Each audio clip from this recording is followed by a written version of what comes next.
Glenn Grant, British Army Lieutenant Colonel, is with us tonight. Mr. Grant? Lovely to be here. Thank you. Indeed it is, isn't it? Mr. Grant, you traveled to Ukraine a lot, yes? Yes.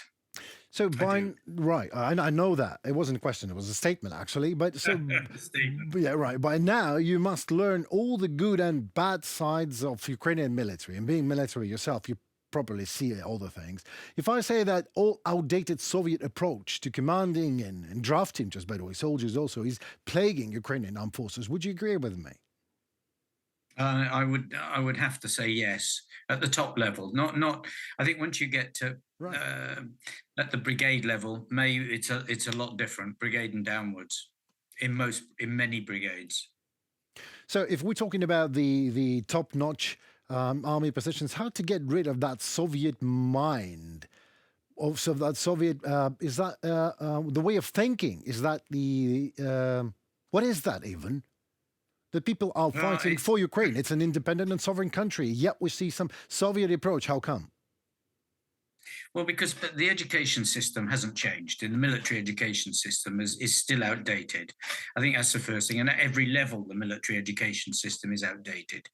I mean, most countries have moved away from huge, long courses to much shorter, sharper courses where you don't just teach how to. Or you don't learn from all the books. You teach how to look at the books and how to pull information out, how to make decisions, and primarily about critical thinking, responsibility, taking responsibility, and even as many I've heard many generals say, constructive disobedience. And constructive disobedience, nicely put. Constructive disobedience. In other words, knowing when you should not follow what the boss says because you know better, because you're actually down there. Now, one of the big problems with the Soviet system is that there is an assumption, almost built into the human psyche, that as people get more senior, they become more intelligent, more knowledgeable, and better at their job. Unfortunately, that is not the case, and wartime proves that time and time again that many people that they. To quote one of my bosses, Brigadier Ian Johnson, someone once said to him, "But this man is extremely experienced. He's got 30 years experience in this job." And Ian looked at my colleague and said, "No. He's got 30 times 1 year's experience. He hasn't grown from the first year." And I think that this is also a problem: is that if you're not tested, retaught, retrained, to change levels, then you don't. I mean, when I worked in the Ministry of Defence and in Ukraine, there are colonels doing what sergeants and lieutenants and captains do in Britain and America, and so they don't grow. And if you overinflate the jobs, which has been one of the problems, in other words, you put a colonel into a captain's job, you do two things. First of all, the captain never grows because he doesn't get the job. So he doesn't get a job that tests him. Obviously, right. And secondly, the colonel doesn't grow because he's doing a captain's job. So you end up with generals who actually are trained to the level of major, maybe, captains and majors. Yeah, because the system. Because the system was perfectly explained by Oscar Wilde when he said that the experience is merely our mistakes, what we call experience, but this is really, a burden of mistakes that we carry on and we give it to others and we call it a great experience. And here we go, people fighting for the survival and for the sovereignty, and yet the Soviet-minded people are commanding them. Yes, and this is a problem because it's a serious problem because there's almost effectively two armies now. You've got the top level, which is the old former officers who were in the army when the war started, and you've now got society gradually pushing in from the bottom and climbing the ranks, and those two things are they're incompatible. No, absolutely, we can see that. Cases. We can see that with these recent arrests of the generals and colonels that were in charge of Kharkiv defense, where there were no defense actually. Well, no, there wasn't. and the people were outraged. I mean, civilians and people in military were outraged because there should be. Our Ukrainian army was absolutely capable of doing that. I mean, to get cemented into the ground, to dig down and just not let Russians pass. But you see, you've got structural problems in the system. And in Britain, defences are done by the army. They're not done by some civilian organisation with a tractor. In other words, the army engineers. Now, the structure is so bad, it's only got a few military engineers in the structure because everybody keeps making more and more infantry battalions, which means that the structure itself, militarily, in engineering terms, grows more and more unbalanced. Right. So where a brigade should have an engineer battalion of its own, a defensive brigade I was in UK, it was a defensive brigade. It had 2 engineer battalions and 3 transport battalions to carry the mines and all the defensive works equipment. But the commander of the brigade, he cited where the defenses were going to be. Well, that's the way it should be.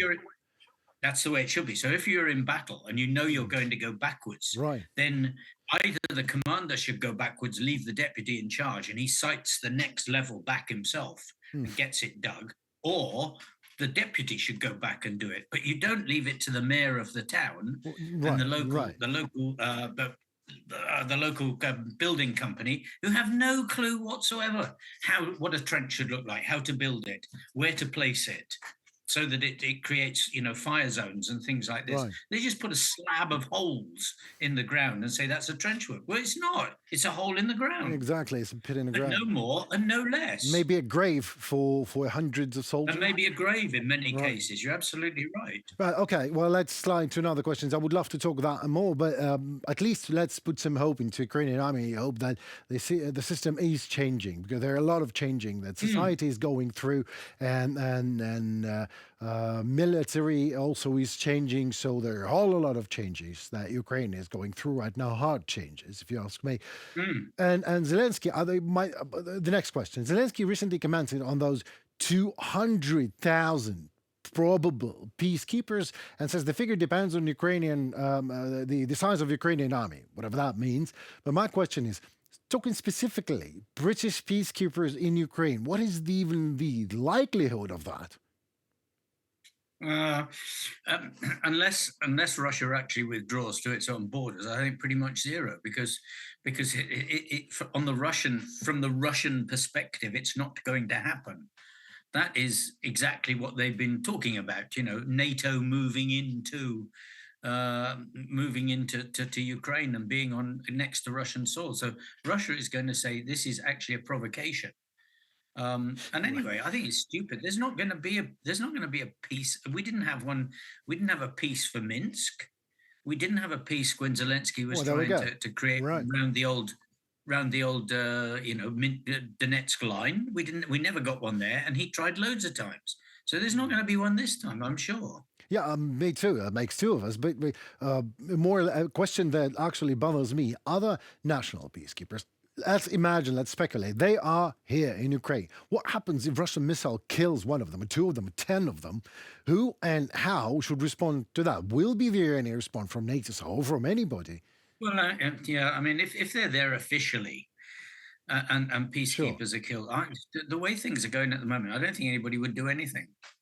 I think they'd just say, "Oh dear, dear, dear me," wring our hands, because I haven't seen any sign of political courage from the West, except probably, Kaja Kallas from Estonia, and the Lithuanian foreign minister. But so I just don't see that anybody would do anything. But I do not see at the moment that there is any chance that these countries are going to deploy peacekeepers if there is the slightest chance that the war will break out again. Because the moment that happens, then we are in a different level of war. And they know that. So I don't think they'll do it. There's an answer. What choice do I have? I'm in. And the number 5 and last question. Here comes a quote. We can do it the easy way or the hard way. Donald Trump says to Russia on ending the war in Ukraine. Do you believe, Mr. Grant, he's capable of exactly that? I mean, the hard way. I'm not asking what the hard way will be, but that would be the hard way, knowing Trump. So do you think he's capable of that? He will do that if there is no other choice left. I mean, the one thing about Trump is his unpredictability. Right. And I think that is arguably his greatest strength. And if he feels that he's being played by Putin, or that Putin doesn't take him seriously, then we could see a completely different Trump from the words that he's been espousing for the last month or so. I think when you look back. Right. Well, we already have. When you look back. Exactly. We're already witnessing the change. The changing. It's the shape is shifting. Right. Yeah, it is. And I mean, the 24 hours moving to 6 months, moving to whatever else it's going to be. Right. The reality is setting in. So I think that we will see something different. And I mean, America has got the air power, frankly, that it could take out the whole of the front line, the whole of the Russian front line before breakfast one morning if they wanted to. Enough to allow Ukrainians just to walk forward. People don't realize the sheer scope and scale of NATO air power, which is absolutely huge. I mean, even you just put Sweden and Finland together and ask them to do damage, it would be huge. So don't get me wrong. I agree with you, sir. Absolutely. But I mean, Sweden and Finland, we know, but sometimes, dictators are looking at dictators. So dictators of the world looking at Vladimir Putin, and what do they see? They see that the Western world prefers negotiate about the terms of freedom and safety than actually fighting for it. Am I wrong or not? No, I don't think you are wrong. But I think that most of the Western politicians who are willing to fight in many cases are not in power. And I think also that the West just doesn't feel that Putin has done enough yet to actually to force them over the red line, and you could argue that he hasn't, because if you look at the West, everything's still comfortable, people still going skiing, people still doing their stuff, but this is almost certainly Putin's desire for it to be like that. In other words, to mess people about, but not to cross the red line so that the West has to actually to do something. And he's doing that quite successfully. Done it successfully since the major invasion. Those thin red lines. Thank you so very much, Mr. Grant. Again, it was a great pleasure to talk to you. I hope it will happen again very soon.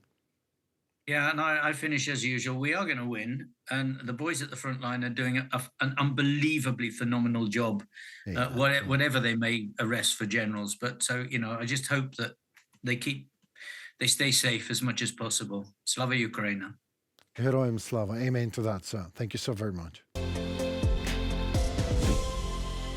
Well, that will be all for today and tonight. Thank you so very much for your precious time with us. My name is still Henrikin, and still we are UATV English and English-speaking Ukrainian state media doing our best to deliver hard truth in easy terms for the whole free world directly from Ukraine. So please like, share, and comment. We want to know how we are doing. Your voice matters as it helps Ukrainian voice to be heard globally. So stay safe. We're also trying to do so, and tune for more already tomorrow. Goodbye.